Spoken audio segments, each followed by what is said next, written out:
Hello po sa inyong lahat, welcome po sa ating channel na Kalingap JJ. So ako nga po pala si John Joseph Saporco, and ako po isang registered nurse na po. And currently working po ako ngayon sa magandang hospital po ng ating probinsya, ng aming probinsya, ang Camarines Norte. So ayun, ako din po ay isang cameraman po ni Kalingap Rab. And ito nga po, binigyan niyo po ako ng opportunity. So ang purpose po ng vlog na ito ay para maipaalam po sa lahat ang ating layunin ng ating vlog. So nandito po tayo ngayon sa lighthouse, sa rooftop. Ayan, ayun po yung mga tanim. And andito po sila, Kuya Val. Ayan po sila. Nasa baba po. Ayan, may ganap sila po sa baba. So ayun, so unang-una po,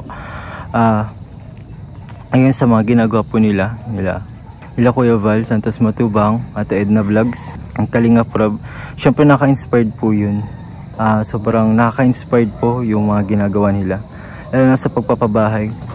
Alam nyo po guys na dati talaga, pinakagusto kong course is architecture, dahil gusto ko po makapag-design, makapagpagawa ng magagandang bahay, yung mga sulit na bahay. Lahat ng pamilya dito sa Pilipinas magkaroon ng kahit simpleng bahay lang, hindi sila nakatira sa mga squatter area or mga delikadong lugar. So ginagawa nila po, mas na-inspired po yung dati kong kagustuhan, yung kurso ko po na gusto before, bago ang nursing, yung architecture. So kung hindi niyo po alam, dati na po ako nagba-vlog. May kasama po ako, dalawa. Yan si Kuya Jan at si Jansen. Ayan po. Kasama ko po sila. Kung makikita niyo po yung, kung masisearch niyo po yung channel na yun, ang Jan's Vlog. So yun, ang focus po namin doon ay ang mga kabataan na nangangailangan ng school supplies, mga laruan, at mga needs nila. Kung ano yung kinakailangan nila sa kanilang bahay, yun na rin sa kanilang pamilya. So yun, dati na po ako nagbablog before. Dati na kami nagbablog. So marami na rin kami nare-reach out before.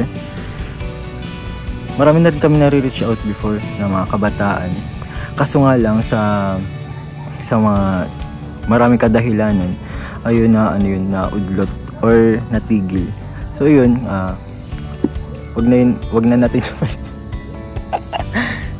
so yun, naudot po yun guys, in some reasons.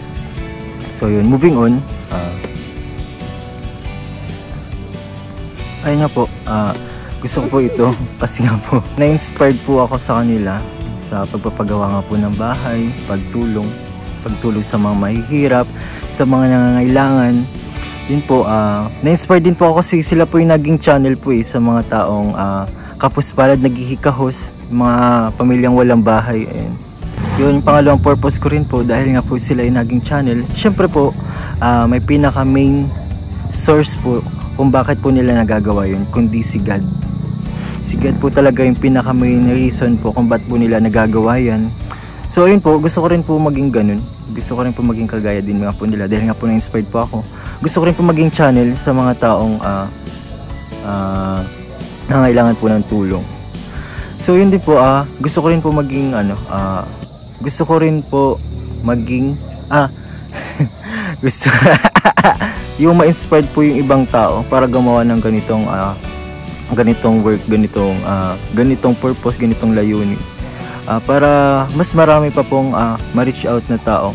Sobrang lawak, ito pangalan pong probinsya ng Camarines Norte, sobrang lawak po. Maganda po yung hangarin na rumami po ang ating mga Kalinga partners para mas maraming ma-reach out, yun, mas marami po matulungan.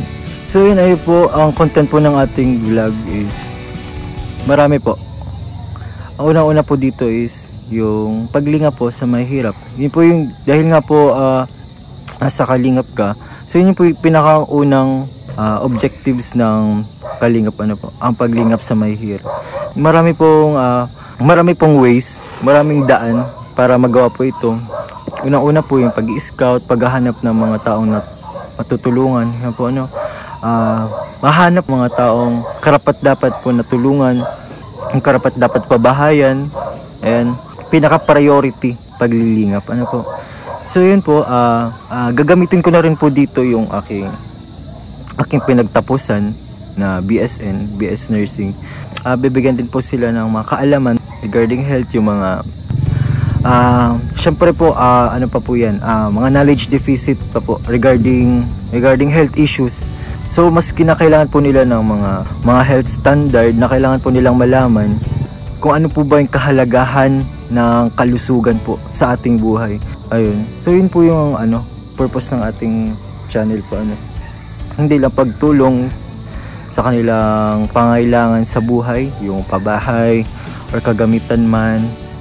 Bibigyan din natin sila ng ideya ba kung paano maiwasan yung mga ganitong sakit. So ayun, magkakaroon din tayo ng content na travel vlog. Syempre kasama natin si Kakay.